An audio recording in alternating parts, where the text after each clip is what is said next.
Now I'm looking at one headline. I'll touch on this and then turn it over to Dr. Sheftall. By the way, Dr. Sheftall has, I don't know how to put it. I don't want to be too blustering about it, but a resume that's about as long as my arm. And I'm always thankful to have him with us. Dr. Sheftall literally is a heart surgeon, a plastic surgeon. He is a graduate from MIT in physics. He was a former instructor in physics at the University of Southern California, author of several books exposing COVID murders, and I'm thankful that he's with us. Dr. Sheftall, thank you so much for being with us today. Looking forward to your dialogue and discussion, and some of the things we might go back and retrace to set the stage for some that have not heard you and our interviews, and then we'll pick up from there. But I'm going to read you, Dr. Sheftall, the headline. 5 years on, true counts of COVID-19 deaths remain elusive, and research is hobbled by the lack of data. Policymakers and researchers quickly discovered a troubling pattern. Many deaths linked to the virus were never officially counted. A study analyzed data from over 3,000 U.S. counties between March 2020 and August 2022 found nearly 163,000 excess deaths from natural causes, and they were missing from the official mortality records. Now, I could go on. It's a 5-page massive article, but it was deception par excellence, if you want to call it that. It was deception where, let's just use an illustration that I want you to speak to that and then go from there. In South Florida, a young man, I've forgotten his age, was involved in an accident, vehicle accident. He was on his motorcycle. He was taken to the hospital where he later died. He was listed as dying from COVID. Address that. What kind of bubble of lies would we be in as a nation where our health officials are willing to do things like that? And at least in just a 2-year period of time. This is not a full conclusive record or research, but just in a 2-year period of time, 163,000 that died from other causes were shown as dying from COVID. What was the rationale behind that, and how should we view that? Well, thank you, Dr. Youngblood. It's just the tiniest tip of an enormous iceberg of deception, if you will.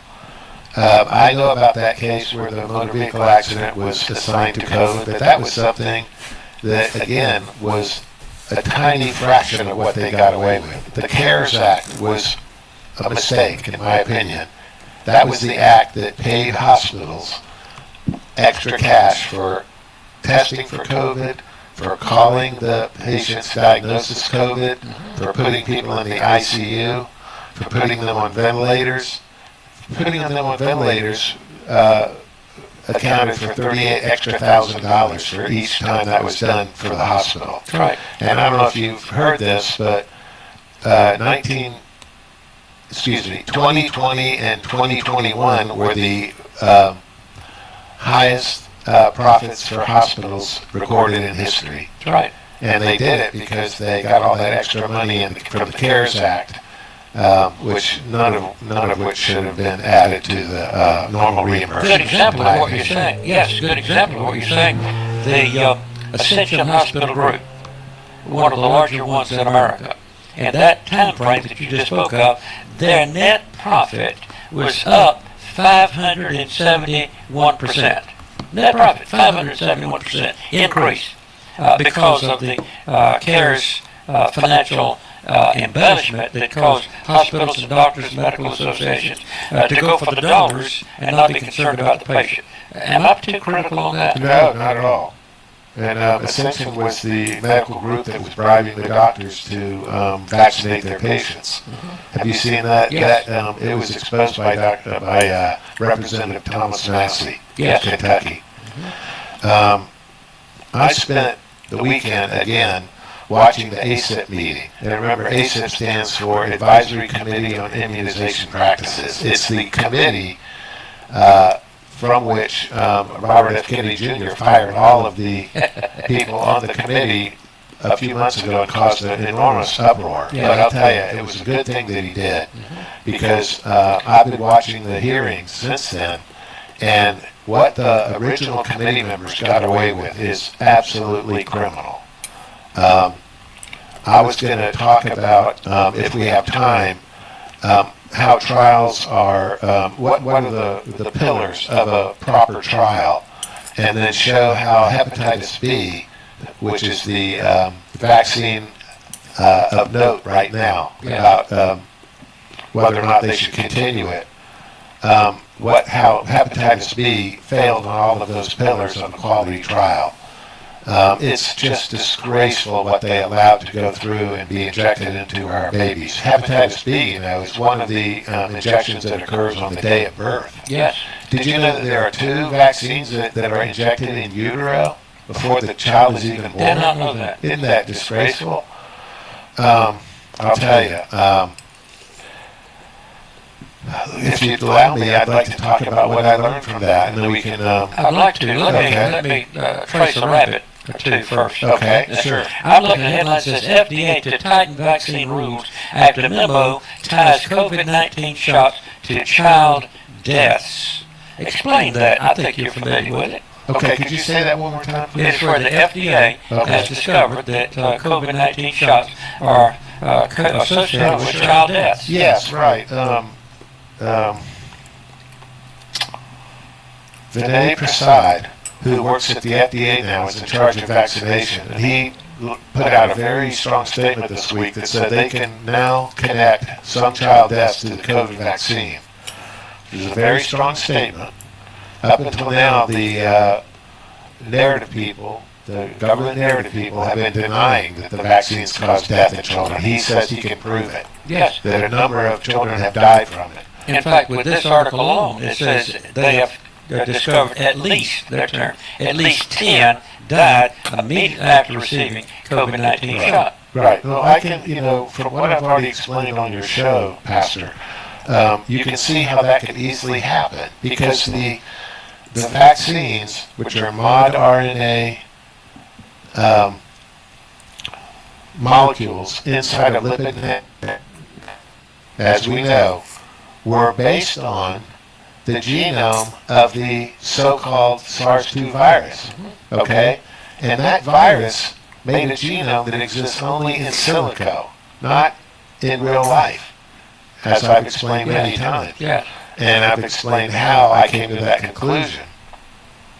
So you can easily expect and understand that the mod RNA vaccines they were based on a genome that didn't exist. So of course they were just trash, genomic trash, if you will. So I'm not surprised at all that it killed some of the children who received it.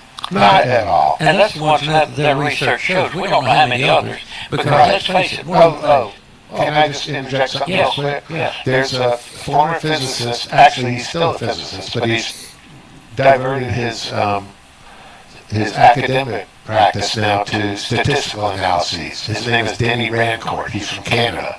And he did the analysis on the total number of deaths from the vaccines, and I haven't studied this or looked over it, so I'm just repeating what he said, which I don't like to do, but I want to put that caveat on it. His calculations showed that 17 million people died from the vaccine. Across the nation. Across the world. Across the world. Yeah, that's a lot of people. That's I don't doubt absurd. it at all. I don't doubt it at all. If that's true, and I don't have much reason to doubt him, although I like to prove everything to myself, that's the way I like to do things. That's outrageous. It is. Because I can tell you, like I've said a few times on your show already, the SARS-2 virus did not exist. The entire thing was made up. So that means there was no SARS-2 virus and there was no COVID-19. Question that It was simply a rebranding of other diseases. Yes, that goes back to my basic question. Dr. Sheftall, explain this to us, to me, and to our listeners. There's supposed to be trials, research, analyses done to verify the efficacy of a vaccine or a shot before it's put into the human body. Right. If all of these things we're now finding 5 years later, what does that tell us about the basic research? Explain some of that flawed research to us. Okay, first of all, there was enormous fraud in the trials. We've uncovered it. It's just blatant fraud by Pfizer and Moderna. Let me just review, if you'd like me to, the reason why I believe there was no virus. Okay. Okay, there are three pillars of virus existence, if you will, and you have to satisfy all three of them. But SARS-2 did not satisfy any of the three, and they are cytopathic effects, photographic evidence, and sequencing of the genome. So let me go over those three real quick in an abbreviated way, because I know a lot of people have heard this from me already, and it's explained very, very detailed in my book. The book, incidentally, is called Sanction the COVID Murders, and we'll talk about where people can get it later. Let me just go over these three things. Okay. Cytopathic effects are what everyone is taught in school, in biology, about how viruses replicate. They get into cells inside of our bodies, they hijack the replication machinery like the ribosomes, allow their RNA to get copied, which copies all of the components of the virus itself, and makes millions of copies, and then the cell breaks open and releases those copies, okay, to be breathed out in the case of a respiratory virus, or to infect another cell and make more copies, okay? That's how the virus survives, let's say. Right. The problem is, in real life, when a patient was